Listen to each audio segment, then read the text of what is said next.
We just recently learned that Brandon Sanderson, who has for a very long time not had his works adapted to television, basically sold all of his Cosmere to Apple TV.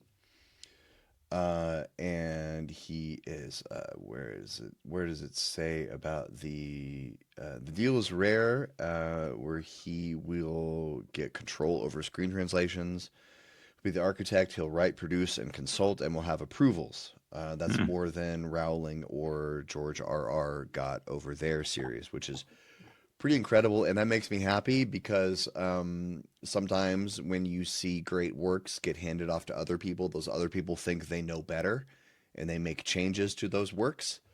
I would refer you to the last couple of seasons of Game of Thrones. When they were following George's stories, the show was really good. When they ran out of George's stories, not so much.